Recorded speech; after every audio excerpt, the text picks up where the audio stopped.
C'est un droit pour le président de la République, le chef de l'État, d'accorder des grâces présidentielles aux personnes condamnées. Il faut quand même dire que ce n'est pas une obligation. Je dis bien c'est un droit et non une obligation. Et d'ailleurs, il est important de comprendre ce que c'est qu'une grâce et quel est l'historique de cette grâce. La grâce est née en France, bien avant même la Révolution.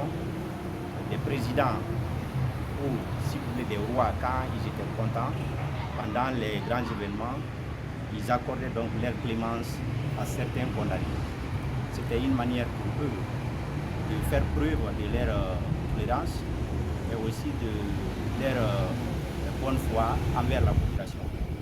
Donc cette grâce a été codifiée au fil du temps et la France, bien sûr, dans ses législations a prévu la grâce et son régime juridique. Il en a été le cas pour la Guinée.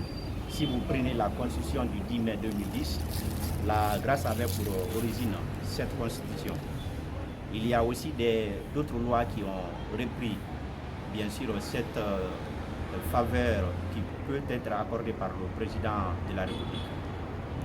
Maintenant, il faut aussi dire qu'il y a certaines législations, notamment le code pénal et le code de procédure pénale, qui consacrent le droit de grâce comme étant d'ailleurs une cause d'extinction de l'action de la peine. Maintenant, si nous prenons les articles 170 et 1192 des lois que j'ai citées, il est clairement prévu qu'est-ce que c'est qu'une grâce.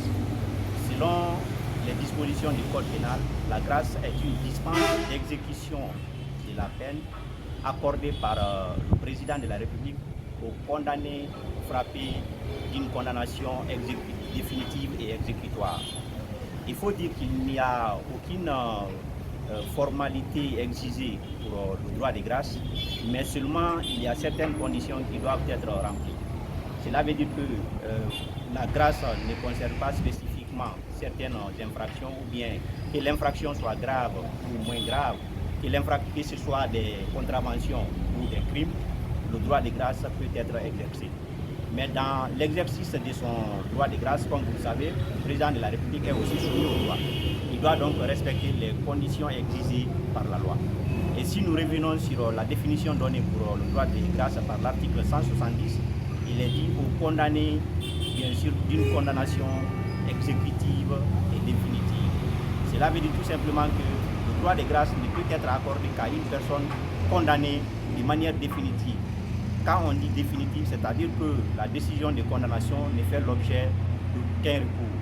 Et encore exécutoire, c'est-à-dire que la condamnation prononcée n'est pas assortie d'un sursis ou n'est pas assortie d'une autre suspension, d'une autre mesure de suspension de la peine.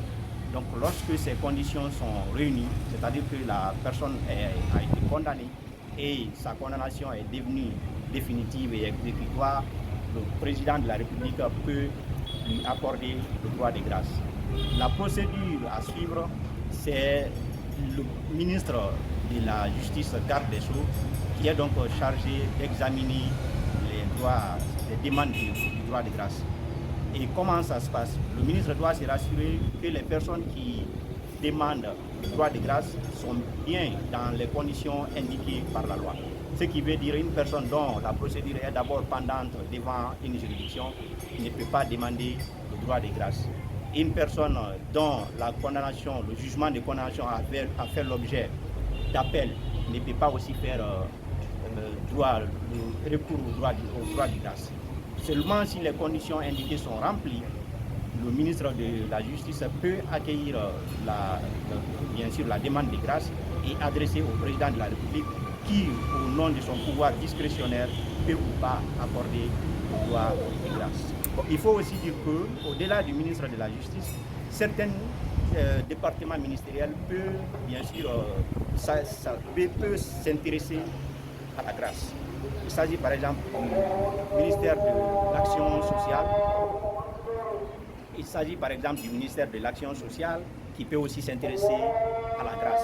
S'il constate qu'il y a des personnes, bien sûr, qui entrent dans son secteur et qui nécessitent le droit de grâce ou qui demandent ces droits de grâce, il peut bien sûr l'accueillir pour l'adresser au ministre de la Justice. En tout cas, le ministre de la Justice est chargé d'examiner les demandes du droit de grâce avant de les adresser au président de la République.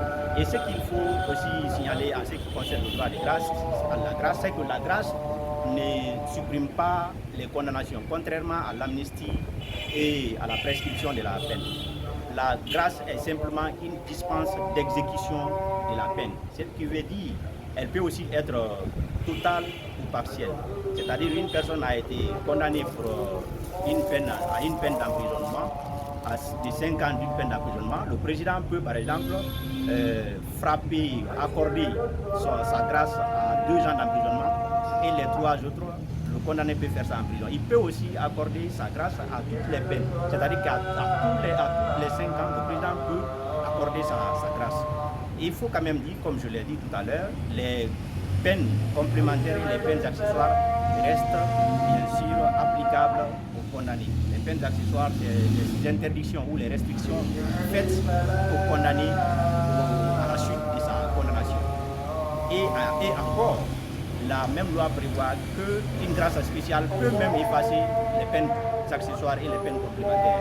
C'est une grâce spéciale qui peut aussi être accordée par le président. Si par exemple une personne est condamnée pour un crime, la loi prévoit que cette personne ne peut ni voter ni être éligible.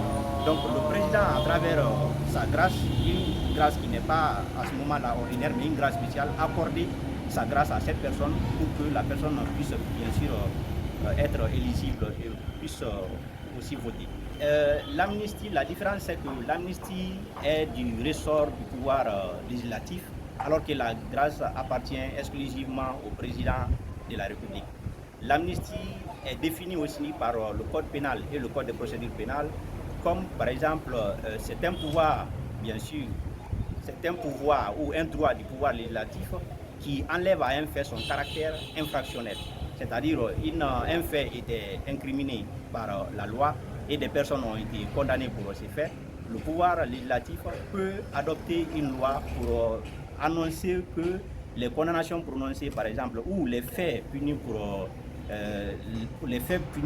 lesquels l'amnistie a été adoptée sont devenus désormais non plus leur caractère infractionnel. Je donne juste un exemple. Les faits du 28 septembre. Le pouvoir législatif peut adopter une loi pour dire que ces faits-là n'ont plus leur caractère infractionnel. Ce qui veut dire que tous ceux qui ont été condamnés pour ces faits vont être relaxés. Ça, c'est la première des choses. Et deuxièmement, tous ceux contre qui l'action publique a été déclenchée, l'action publique s'éteint. Donc c'est ce qui est appelé amnistie, qui est aussi contraire de la grâce.